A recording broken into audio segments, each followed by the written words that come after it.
So here's a bit of a showcase on how I specifically pack my main canopy.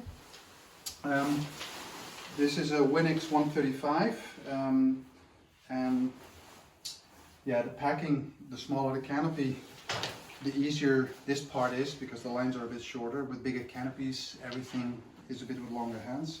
But for showing, this will be a nice one. First thing I do is I just pick the 7 cells from the nose. Then at this point, I don't actually do all the flaking internally.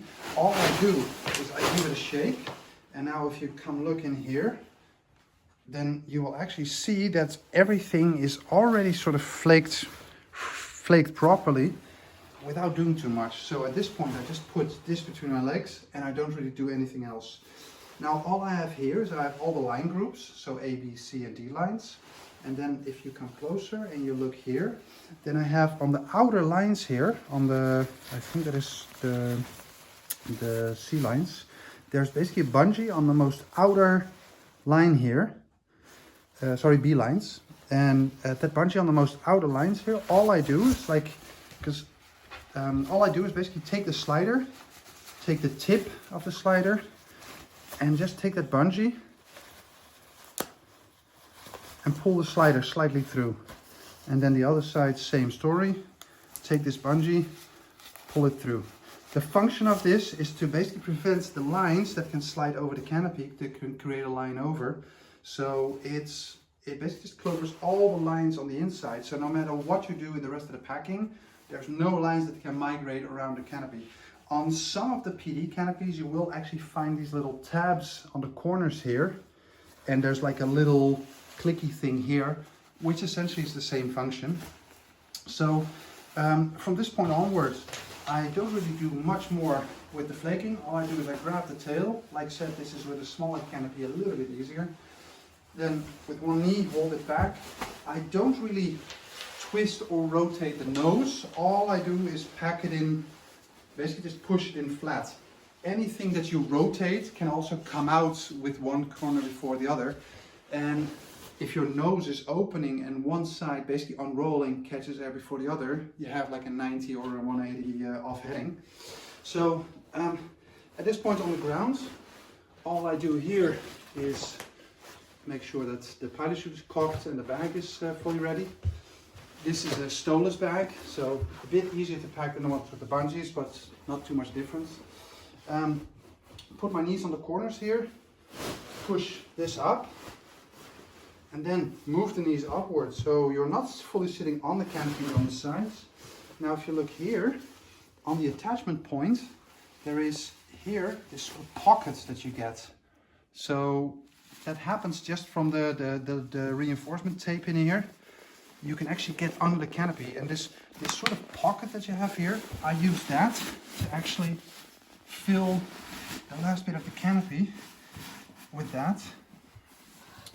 And then you have this thing that sort of stays properly closed, almost automatic. Then I go back to the corners. So now I have the full pack job under control, I can move it around. And then at this point, about halfway, I make a first fold and then roll this in like this. Then I take the D bag. You always put the bag around the canopy, don't move the canopy into the bag, because then you start opening up what you've just done. This single stow fits really easily into the bag. Then I put it upright and put the second stow in the middle of that. And then at this point here, close the bag. Then from this point onward, normally I would now walk that way, but just now for showing, I'll briefly drag the rig towards the parachute, just because it's a bit easier to stay in the light here. But then, like I said, normally I would take this to the container, but now we're doing the lazy thing for packing. This particular bag has these figure 8 stows that you do, which just has the canopy coming out like without having that zigzagging motion that you get from having the bungees. This This creates a really clean line feed where the bag is not doing this when it's opening up, when it's going to line stretch. And there's still a single stow on here that prevents the bag from opening prematurely. So this point it's packed. Give the pilot chute another brief check, see if it's cocked, because you never know if you accidentally pulled it in. Then lift the bag over the container, put it behind it, and I put it with the grommet to the BOC, because when the bag is coming out, this will be the direction, even if I'm flying lazy, this will be the direction the pin is pulling. So you don't want the bag to flip when it's opening. So now just the very standard things, doing the risers.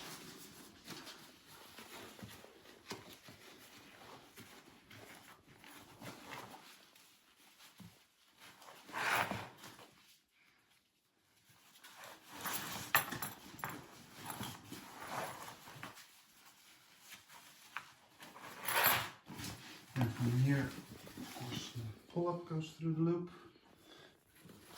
Loop tension with Wingsuit, I have it super tight. I see a lot of people having this loop tension super loose, and especially if you're doing a lot of stuff with back flying, acro, or even just, you know, somebody falling on your back in an exit or moving around in the plane with a very loose pin, you definitely risk premature deployment. So try to have that loop actually like tight, where you should be able to slightly drag your rig on the floor by pulling on the bridle without the pin coming out. Then a really, I think, important thing, with almost all rigs you can pack the bridle in several ways.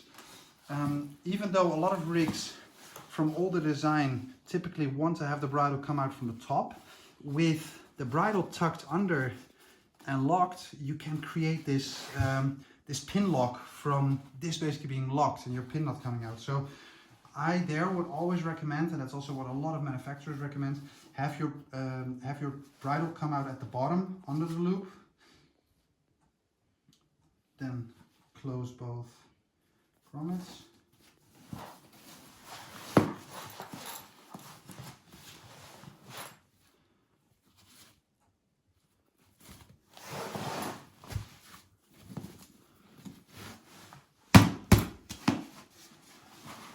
And then from here, it goes into the loop,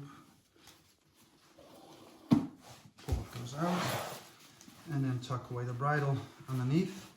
So this is a setup that can be pulled out in the direction that the bridle is leaving. This also works for normal skydives, but it prevents any form of bridle lock from it getting stuck under the top. And the last thing is the pilot chute, which also a small recommendation is I have on the pilot chute this free fly pod, which has this little tuck tab, which especially when you're moving around in the airplane a lot is very much recommended, because it prevents this from coming out prematurely, which you tend to have with the plastic thing or like the heavy hacky ball. Also make sure that your pilot chute is attached on the corners and there's not like anything underneath that could catch a bridle in case your pilot chute is bouncing around in a burble. And then from here, yeah, just a standard pack of the pilot chute. Make sure you put the center of the pilot chute on the edge, and then from there close it. The reason to have that on the edge is in case you ever have a bridle come out prematurely, it doesn't pull a whole sort of bunched up knot into your pilot chute on the inside.